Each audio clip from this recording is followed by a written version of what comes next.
Fala pessoal, tudo bem? Aqui quem fala mais uma vez é o Joel do EAD. Se você está acessando esse vídeo é porque você passou no vestibular da Univesp, agora no meio do ano, então meus parabéns. Você ter chegado até aqui já é uma grande vitória. Diante de tantos concorrentes, tantas pessoas que quiseram essa vaga, você conseguiu, então meus parabéns. Então hoje, para tentar diminuir um pouco a ansiedade de vocês, eu vou falar um pouquinho sobre o que esperar neste primeiro semestre agora da universidade. Eu vou falar sobre algumas disciplinas e fica até o final do vídeo porque vai ter uma surpresa muito especial para você. Eu prometo, tá certo? Então vamos lá. Vamos falar aqui dos cursos agora que você vai ter neste primeiro semestre. No primeiro semestre, a Univesp sempre divide o semestre em 2 bimestres. Então, no primeiro bimestre, você vai ter pensamento computacional, leitura e produção de texto e ética e cidadania. E no segundo bimestre do semestre, você vai ter matemática básica, inglês e projetos e métodos para a produção do conhecimento. Então, ou seja, agora entre o mês de agosto e setembro, você vai ter essas 3 primeiras aqui de cima.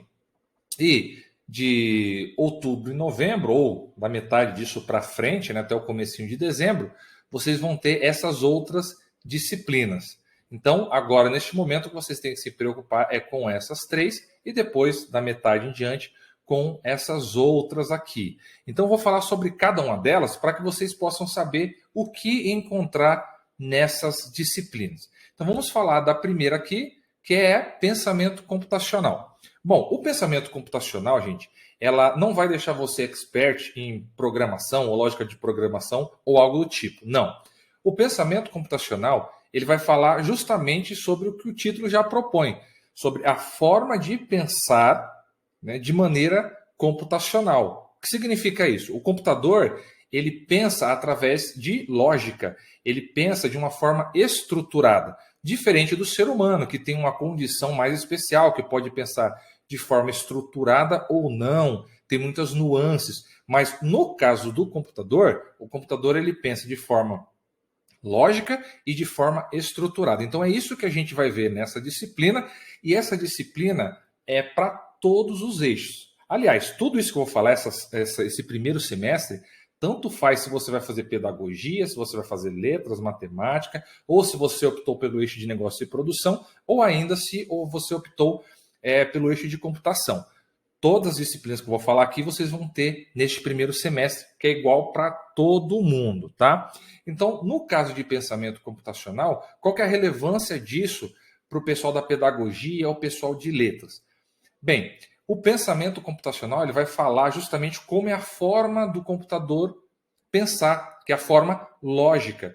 E isso já está sendo cobrado nos ensinos mais fundamentais, no ensino médio, cobrado que eu digo numa forma de apresentado esse conteúdo aos alunos, porque nós vivemos numa sociedade em que os meios de comunicação são todos eles baseados em computação.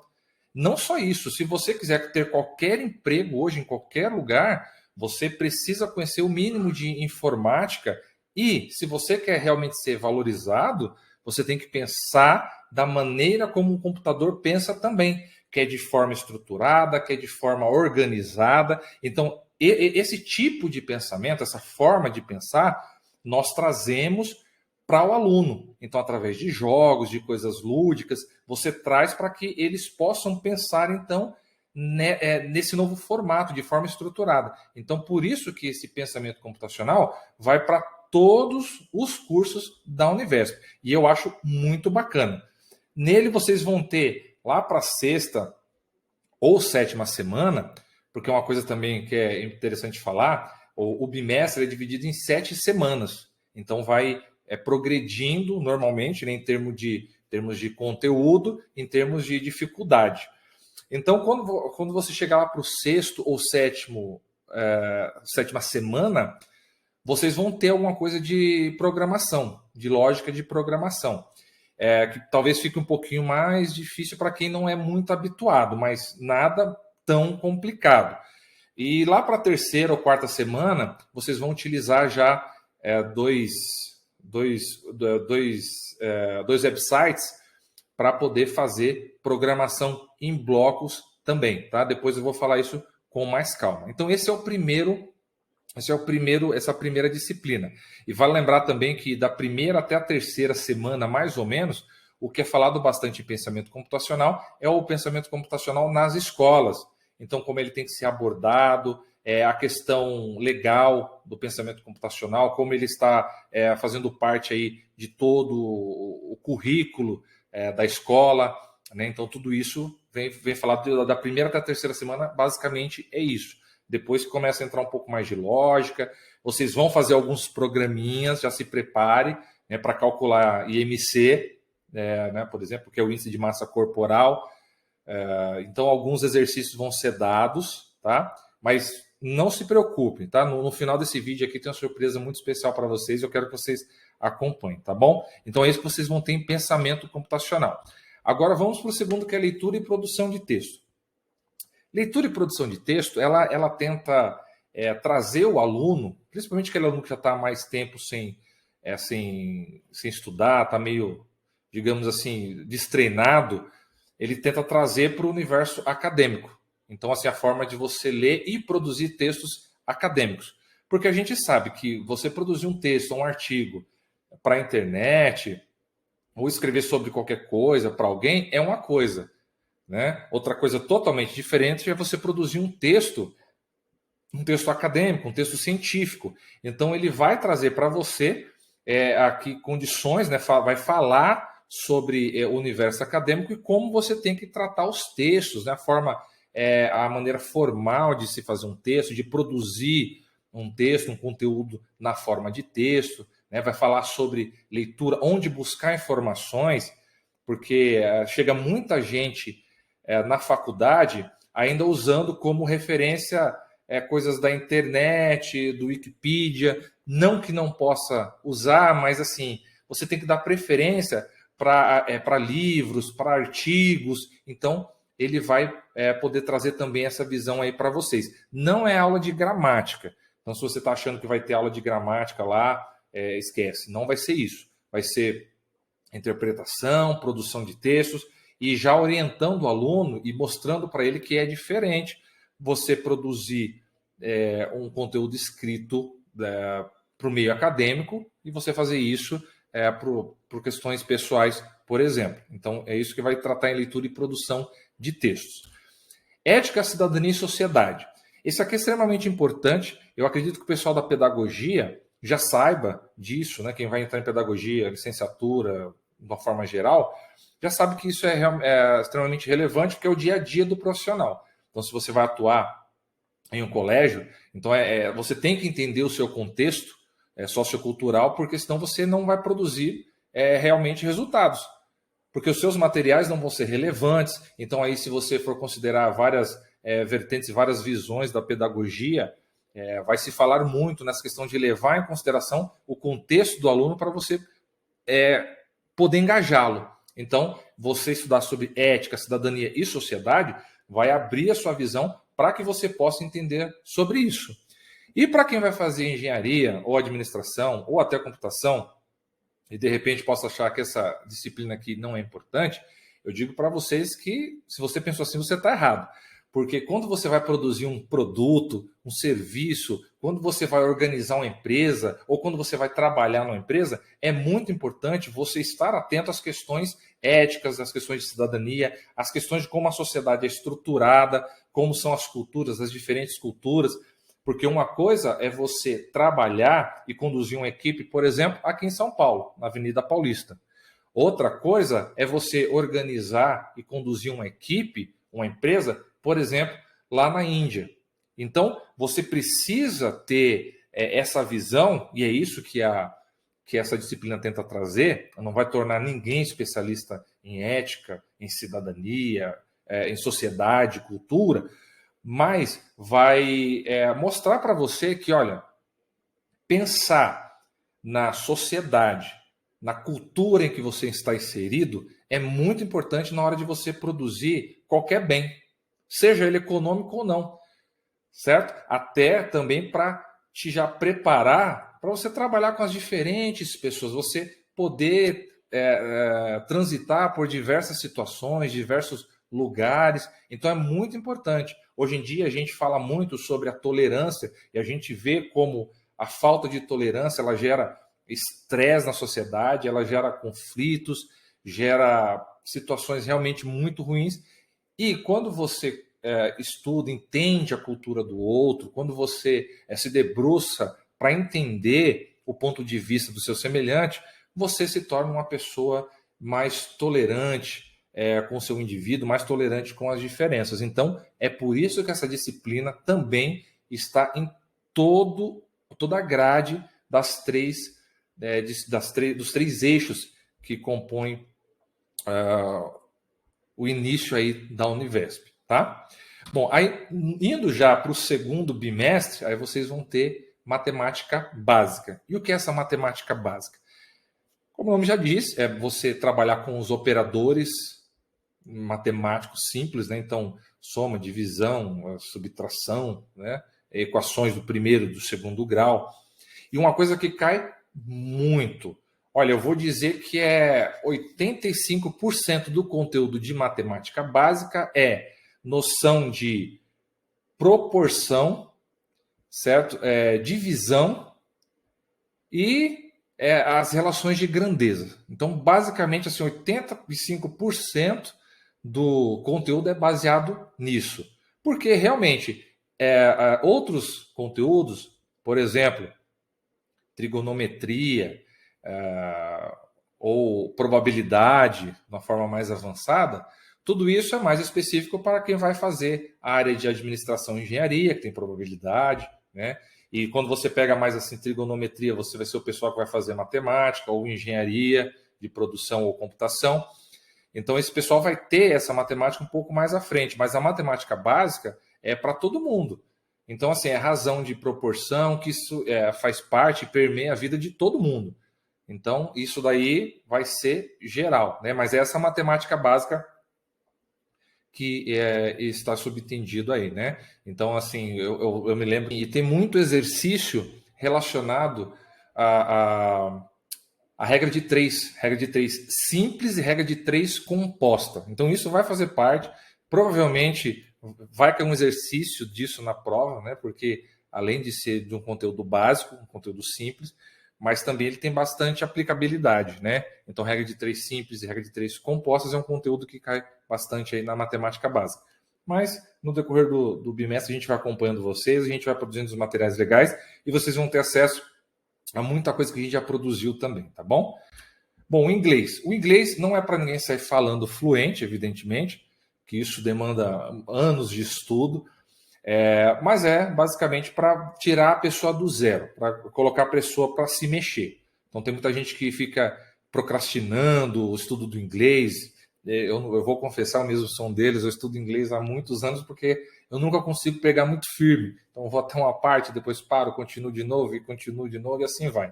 Então é para dar esse start, porque a gente sabe, né? Por mais que a gente fique protelando isso, a gente sabe como é importante o inglês se você quiser ter um bom desempenho acadêmico e se você quiser também ter boas oportunidades no ambiente de trabalho, né? Então, sem o inglês você tem um certo nível em que você pode chegar. A partir daquele ponto, só com o inglês que você vai conseguir determinadas funções, determinados cargos. Então, é basicamente isso. É interpretação de texto, não tem gramática, então vai ser ensinado como você... métodos de você ler, fazer uma leitura em inglês, se você não tem muito conhecimento em inglês, como você vai pegar pistas pelo seu próprio texto, pelas figuras. Então tudo isso vai ser o que vai ser dado em inglês, mas não é nada difícil, complicado, não. É mais tranquilo, tá? E não tem conversação, nada disso. E por último, não menos importante, que aí já é também aí nesse segundo bimestre do semestre, que vai ser projeto e métodos para a produção do conhecimento. Esse é o famoso metodologia científica. Então, isso aí está com um nome mais rebuscado, ao invés de colocar um nome aí mais pomposo, mas nada mais é do que metodologia. Isso vocês vão ter que se dedicar, porque eu sei que tem muita gente que não gosta. Realmente, até na época de graduação, também não ia muito com a cara de fazer esse tipo de disciplina. Só que depois você percebe que quando você vai fazer uma pesquisa, o que empaca muitas vezes é você saber escolher um método para poder fazer a sua pesquisa. E não se esqueça que vocês vão ter semestralmente que fazer um PI, que a gente chama, né, que é o projeto integrador. Então você vai ver a Univesp dá um tema, desse tema, uma temática, aliás, dessa temática vocês escolhem um subtema e aí vai produzir um material, um conteúdo no formato de produção de texto, né, de forma acadêmica, né, como se fosse um TCC. É claro que a exigência não é uma exigência de um TCC, mas é no mesmo molde que ocorre um TCC. E aí você percebe que muitas vezes o que empaca na hora de escrever o projeto é justamente você pensar em como você vai propor a solução, como você vai usar, qual método que você vai usar para poder testar alguma coisa, para poder colocar alguma coisa em prática, então, ou para poder produzir um conhecimento. Então, na metodologia científica, que a Univesp chama de projetos e métodos para a produção de conhecimento, é muito importante porque vocês vão estar sempre revisitando isso daqui. Quando vocês forem fazer o PI, mais para frente, quando vocês forem fazer o TCC, se você quer propor alguma coisa para a empresa onde você trabalha, então é muito importante você saber como se escreve, como você faz um projeto. Então, se dedica legal aí o tempo que você puder a essa disciplina, que ela é muito interessante também. Então, basicamente, a gente falou aí do que vocês vão ter durante o semestre. Em algumas vezes vai ser um pouco puxado, outras vezes mais nem tanto. Mas o que a gente vai propor aqui para vocês? Nós vamos propor que vocês entrem lá no site eadvideos.com.br, que nós estamos fazendo o acompanhamento das disciplinas dos 3 eixos. E esse acompanhamento não é pontual, não é só agora. O nosso objetivo é fazer com vocês a mesma coisa que a gente fez com as turmas que vieram antes de vocês. O EAD Vídeos já existe há mais de 7 anos. Nós acompanhamos as turmas da Univesp com produção de conteúdo, e esse conteúdo se refere a resumos, a videoaulas, tanto em resumos quanto na parte escrita, artigos, escrevemos coisas relevantes, damos informações importantes para que vocês possam ir bem nas disciplinas. Então, o nosso contato é bem direto, a gente transforma tudo aquilo que a Univesp fornece, a gente transforma numa linguagem simples para vocês. Nós transformamos todo aquele conteúdo denso e pesado em uma entrega que realmente faça sentido para vocês. Vocês possam aprender de verdade, vocês vão ver que o EAD Vídeos não é à toa que existe há mais de 7 anos, não é à toa que já ajudou a formar centenas de alunos na Univesp, não é à toa que é o maior grupo de estudos da Univesp, disparado o melhor, que tem mais compromisso. Então, vocês vão ver que a gente oferece um conteúdo muito bom, muito relevante, e vão ter mais algumas novidades aí no decorrer da semana, a gente vai deixando vocês orientados, né? E assim, e como a gente quer ajudar todo mundo, não quer deixar ninguém de fora, a gente fez uma promoção nunca antes vista na história deste país, tá? A gente vai fazer todo o acompanhamento pedagógico para vocês por apenas R$ 6,90 por mês. É isso mesmo, R$ 6,90 por mês. Você pode escolher lá em um plano, na forma de assinatura, que você todo mês vai debitando esse valor de R$ 6,90 no seu cartão de crédito, ou você pode escolher na forma de curso, que está lá o valor de R$ 41,90, mas aí você pode dividir, parcelar e pagar ele em 4, 5 vezes, em uma vez, se você quiser pagar tudo de uma vez. E esse valor se refere ao acompanhamento de todo o semestre. Então, se você comprar o curso à vista, por exemplo, paga lá os R$ 41,90, você vai ter acesso ao conteúdo até o final deste ano. E assim, você vai ter a possibilidade de entrar em contato conosco, de tirar sua dúvida, de propor conteúdo. Às vezes a gente está produzindo alguma coisa que você percebe, opa, olha, eu queria um conteúdo diferenciado, eu queria que explicasse melhor esse ponto ou esse outro. Você manda para a gente vai produzir com o maior prazer. Isso tudo por R$ 6,90. Inclusive a resolução das atividades, os exercícios explicados passo a passo, porque a gente não tem o intuito de passar uma cola para vocês. A gente quer que vocês aprendam. Então, todo o exercício que a gente resolve, a gente coloca a resolução, a gente explica o passo a passo, a gente explica a teoria por trás disso, porque nós entendemos que através da resolução de exercícios, vocês terão condição de realmente aprender o conteúdo. Afinal de contas, é essa a função, esse é o objetivo da avaliação, certo? Então, tudo isso a gente vai fazer por vocês por apenas R$ 6,90. Eu não quero que fique ninguém de fora. Então, se você tem um amigo que está na Univesp, se você faz parte de grupos da Univesp, seja do WhatsApp, seja do Instagram, seja o que for, fala lá para o seu amigo que o EAD Vídeo está com essa promoção imperdível. R$ 6,90, gente, é muito pouco pelo conteúdo que vocês vão ter à disposição e pelos serviços que a gente vai prestar para vocês. Então não perca tempo, você entra lá no nosso site, tá? Que é o www.eadvideos.com.br e aí vocês terão acesso a esse conteúdo, tá certo? Então tá aqui, apareceu no vídeo agora aí, eadvideos.com.br. Então, agradeço muito aí vocês terem ficado até aqui para assistir o vídeo. Mais uma vez, parabéns a todos vocês que entraram. E não se esqueça que a gente vai estar aqui à disposição para poder ajudá-los nessa caminhada. Tá certo? Então, um forte abraço, fique com Deus e até mais.